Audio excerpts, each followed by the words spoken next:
అందరికీ నమస్కారం. మన తెలుగు ఛానల్కి స్వాగతం. మనం ఇంతకుముందు ఛానల్లో చాలా వరకు నేర్చుకున్నాము తెలుగు.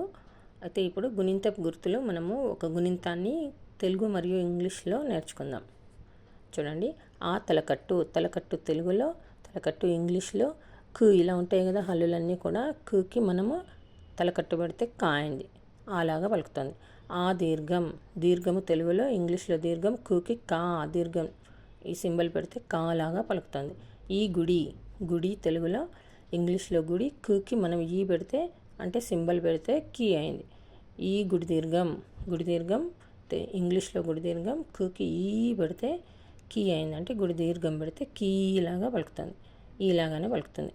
ఊ కొమ్ము తెలుగులో ఇది సింబల్ యూలాగా ఉంటుంది. కుకి మనం తలకట్టు పెట్టాలి, కొమ్ము పెడితే కు అయింది. ఊ కొమ్ము దీర్ఘం తెలుగులో దీనికి దీర్ఘం పెట్టాలి, యూలాగానే రాసి కొమ్ము దీర్ఘం. కుకి మనము కొమ్ము దీర్ఘం పెడితే ఏమైంది, తలకట్టు పెట్టాలి, కొమ్ము దీర్ఘం కు అయింది. కేఓఓ రాశాను నేను.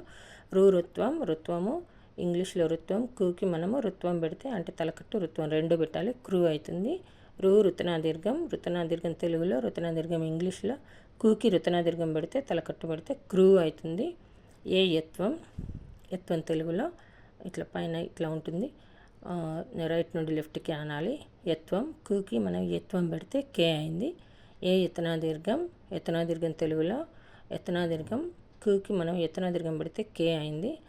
ఐత్వం తెలుగులో ఐత్వం ఇంగ్లీష్లో, కుకి మనం ఐత్వం పెడితే కై అయింది. ఓత్వం తెలుగులో ఒత్వం ఎంలాగా ఉంటుంది, కుకి మనము ఈ సింబల్ పెడితే కో అయింది.